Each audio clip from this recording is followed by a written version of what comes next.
become millionaires, they might not even have a proper field to start with.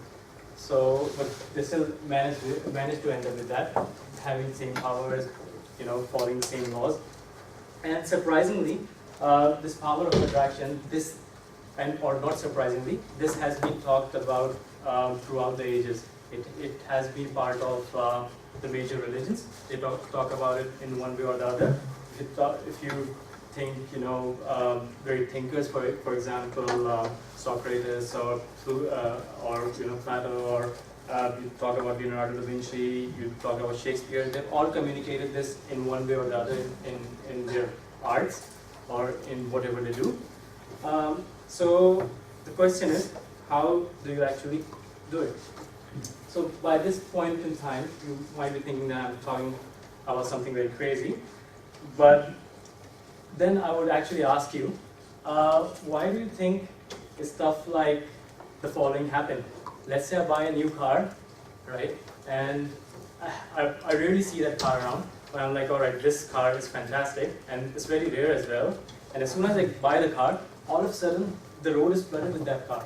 That happened to me as well. I bought this car, and I thought, all right, this is very rare. It's a cheap one as well, rare, right?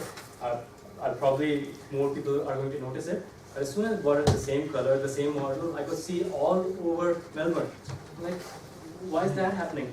Or maybe if you, for example, are thinking of a scenario where you're just sitting in a classroom and there is a topic going on, you don't know the answers to a lot of questions that the lecturer is talking about, and you don't want the lecturer to ask you a question. You're just daydreaming about the beach, about a new car you've got, or something else. All of a sudden, the lecturer asks you a question, like a rabbit stuck in front of a headlight. So, and for example, what happened to me was I was trying to avoid this guy when he was he's kind of an old friend. We meet up when I'm waiting for my train coming to work. I avoid him because he just goes like talking the whole day, and in the morning I just want to be very quiet, think about what I'm going to be doing the whole day. And he comes to the station at 7:30. So I've got that time locked in. I'm like, all right, I either go before that time, I go after that time. And that's what I decided to do yesterday.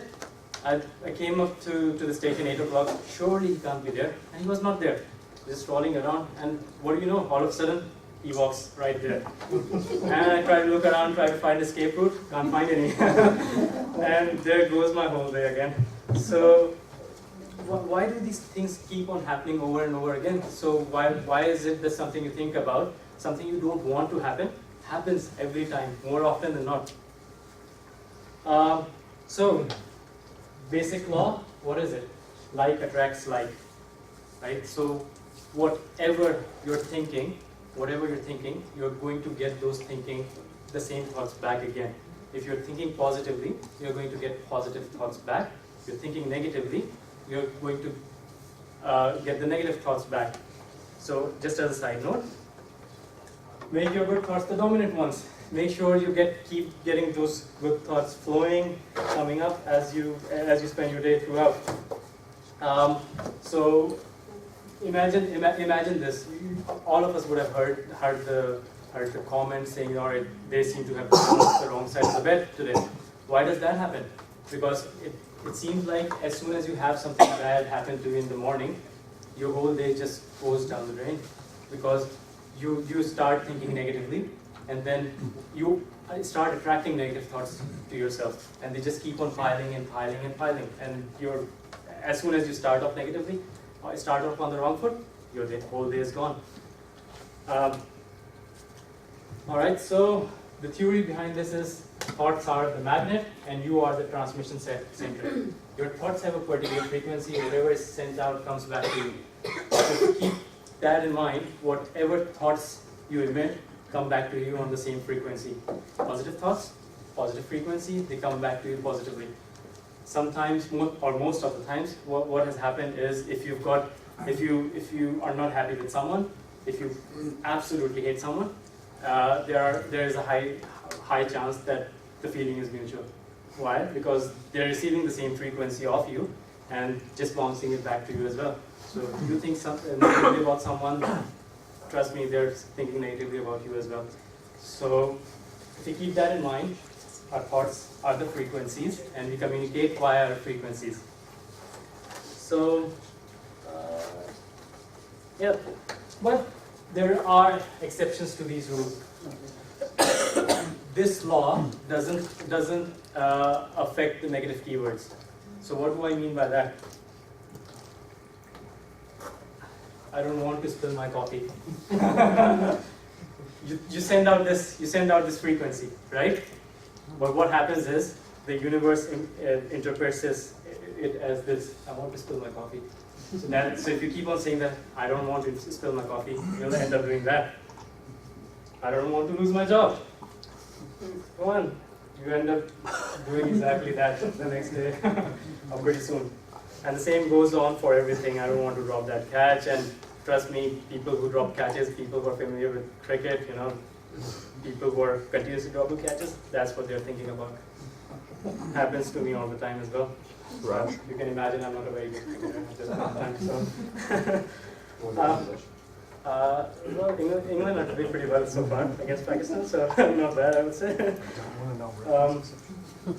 Okay, but so far, whatever I've talked about is a lot of mumbo jumbo, right? We don't have any scientific clues as to why this really happens. Is there any scientific association with whatever I'm talking about, or is it just a bit of theory? Dr. Fred Alan Wolf is a quantum physicist, and he's one of those people who believe that the universe that shapes around you is how your mind is actually perceiving the universe. So whatever is happening around you is what you are perceiving, right? Whatever you want to happen, that's what's happening around you, right? And you are intentionally or unintentionally controlling whatever happens around you. So, and he's not the only one. I mentioned this person because he was a quantum physicist, and that's because he obviously he's got a lot of research. He's not only a quantum physicist, but he's written quite a few books around this theory as well. Plus, he's written around 11 books. He's also an inspirational speaker of sorts. So he's a pretty good guy. But by now you're obviously thinking as well, like, I don't want to have negative thoughts. But guess what? You've still got I don't in there. So the universe comes back to you saying, all right, you're thinking about negative things, and then that cycle continues. You keep on thinking about the negative. So don't tell yourself that. All right, I'm saying don't tell it again. So, but not all is lost. There is good news. The good news is that research shows that good thoughts are 100 times more powerful than bad thoughts. And I've specifically highlighted the research part because I want to communicate the fact that this is research. So this list of items I've taken from a book, and I'll show you the references at the end of the presentation. As you keep going down to the bottom, this is where you start to become negative, and as you keep going down up, that's the most positive part. It might not surprise you that empowerment is right there at the top, the most positive thing you can have, and the least positive is the powerlessness factor. So no wonder employees go around asking to be empowered. That's because at that point they feel the most happiest, and that's where they'll actually be more productive as well. So let's say, for example, you're at this point. Let's say you are at this point, boredom, right? You are kind of in a neutral phase. As you keep going down, you encounter pessimism, frustration, disappointment. Negative thoughts start to have an impact on you. You would have noticed that as you are disappointed, as you are more, as you've got more anger, more hatred, you feel a lot more lethargic as well. So what's happening there? You're actually losing a lot of power, right? But as you go up this list, you feel more strength, you feel happy, you've got a lot of energy, right?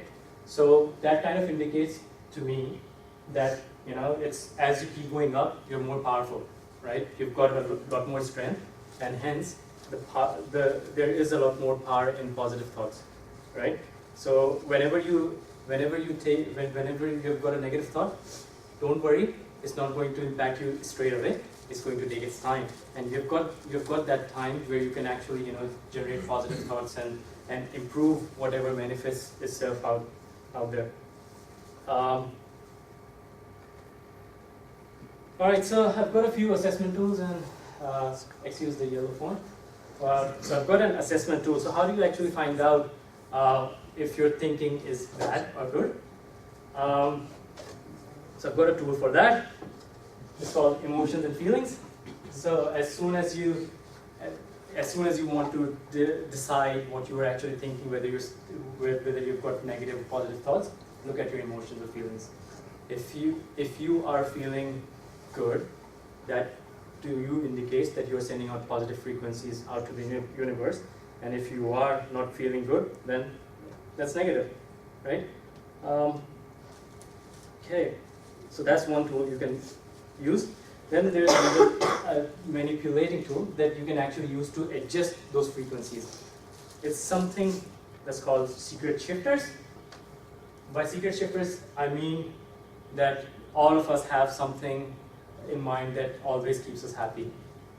Good music, a pleasant memory of the past, right? So whenever let's say for example, you've got a very pleasant memory, whenever you're feeling bad, just think about that. And as soon as you think about that, you'll just shift your mood. You'll have that first positive thought, and once you've got that first positive step, all the rest just follows you continuously. I'm sure everyone knows this. Hands up if you don't. You don't? All right, cool. No, so, don't now. which is very good, at least. Okay, so Aladdin with a lamp, and I'm sure everyone would remember that the genie gives everyone 3 wishes, or Aladdin 3 wishes, but that's not how the universe works out. At this point in time, we have all got as many wishes as we could want, right? So it's no 3 wishes, it's not limited to 3 wishes, and it just works the same way.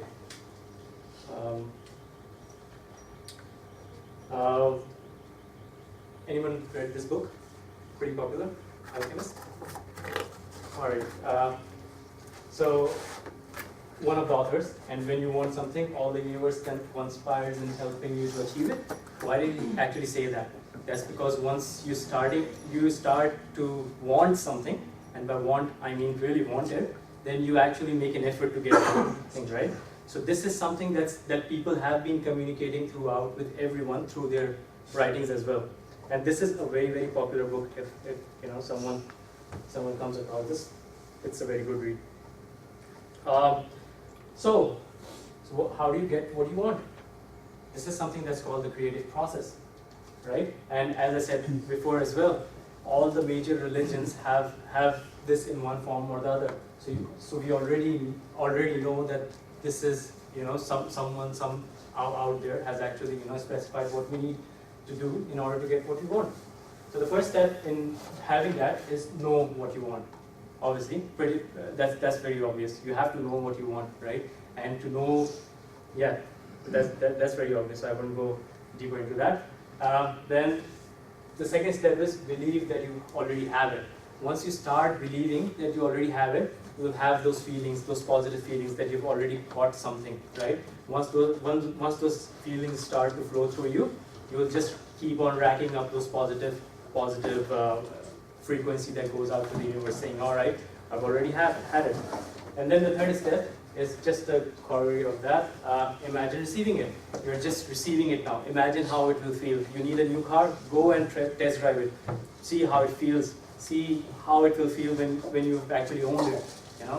You need something new, something different, just go out, try it out. Feel how you will feel when you actually have that thing. That will indicate that the frequencies you're sending out to the universe are going to be positive, and then as in The Alchemist, the universe will just conspire to help you out in achieving those things. So and there's a small story, just a personal story. People can use it to get all kind of things, and obviously when I read this the first time, I was kind of, well, what I need is a Lamborghini, or maybe a Harley or something like that. But how can I get that immediately, And as soon as I thought that, I was like, it's just a piece of rubbish. I can't get that, right? So what I then started to do was start with something very small. Think about a cup of coffee. Get that every day, right? Then you will start to trust the process. As you trust the process, then you'll start to get bigger things. I did that with my weight. When I came to Australia like two years back, and I weighed around 58 kilograms. I've never been able to get more than that. Right? I came to Australia. Came across. What did you with that We all have our needs, right? So Positive thing. we can use it to lose weight as well, right? So, just sharing a personal story. So yeah, and it was at the same time that I came across this book, and that's the book I'll show you in the reference as well. And that's when I started out to keep a goal for myself and really feel what I actually wanted. And within like 6 months, I had actually gained 12 kilos without eating a lot, because I don't eat a lot. So just start with something small, see how that evolves for you, and then keep on changing that to bigger things. And I'm sure the process will help you out. So the final tool that I've got for you is gratitude.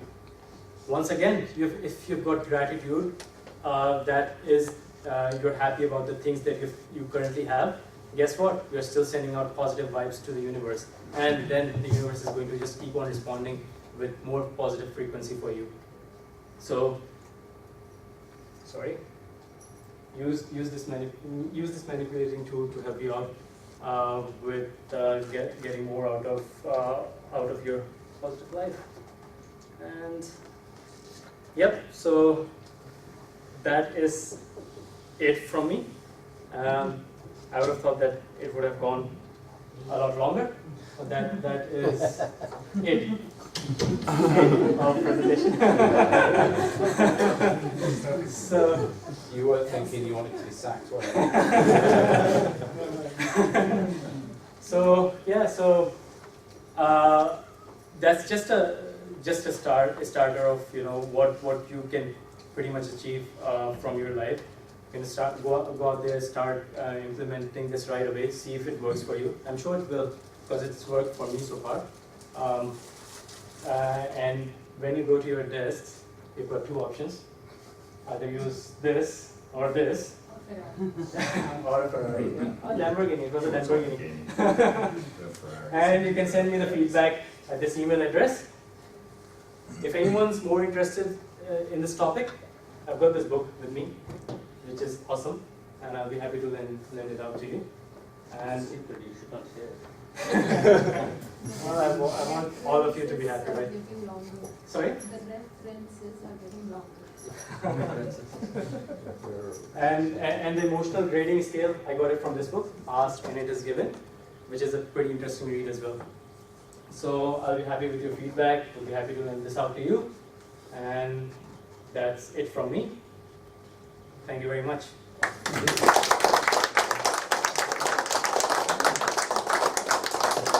Yeah, you've got that right. I've just got an observation on what you had up here before about setting goals and making achievements, and something that I've found, and I guess it's here on people that I know have as well, is that if you write that down, if you've got any personal goals, whether it be 1 month, 6 month, 12 month, 10-year goal, if you write it down, it becomes way more real and way more achievable. I don't know if people do that as well or not, but I found that to be life-changing. Sort of about 10 years ago when I started doing it. So. True. I mean, as long as you, and that's the whole point, because you know what you want and you can articulate what you want, then it's probably easier to get what you want. People don't know what they want. They're just confused. All right, I can have this, or I actually can't. But when they're in doubt, they probably won't have it. So. Can I add a little Sure. weird one too? I like to put smiley faces on my little diary or my calendar. So sometimes you think that you want something, or sometimes you think that your life isn't how you want it to be. And every day I stop and say, did I have a good day? Was it, or was it a shit day? And I'll put a little smiley face. Yep, every day is a smiley face, except the last 3 weeks. And I'll be different. But generally, overall, you can then look back and then just go, hey, my life's pretty good. Every day I am generally pretty happy, and therefore it sort of stopped me from thinking that everything's bad, not happy about things. So that's just another little tip, what I do to remember that I like my life as it is. Reiterating your point, the universe wants me to read The Alchemist because I first heard about it in a song Macklemore sings about it. So I was thinking I should read it. Because of Macklemore told you to. So nothing to do with Ferrari. The universe wants me to read it. Yeah, exactly. It's also been part of some Bollywood movies as well, so yeah, so it's very popular. Yeah. I have a copy of that too, if anyone wants to. Awesome. Something I just wanted to touch on is when you said about perceptions of situations, because I've just read a book called something 7 Secrets That Women Should Know. So it's a bit more about relationships with men and things, but it stresses the importance of your perception of a situation and how that's not necessarily the reality. So like you might come into a situation and think, oh, that person doesn't like me, and react accordingly, but in that situation that person's actually having a really crap day and they don't even notice that you're there. Yep. So I think that's something we all need to think about, is how we're perceived and also how you perceive other people's behaviour towards you, and it might not necessarily be the actual situation. So that was something that I learned. I mean, you know, and as I said, you know, it's a mutual thing. So if you're talking to someone and they're having a crap day, and then you know,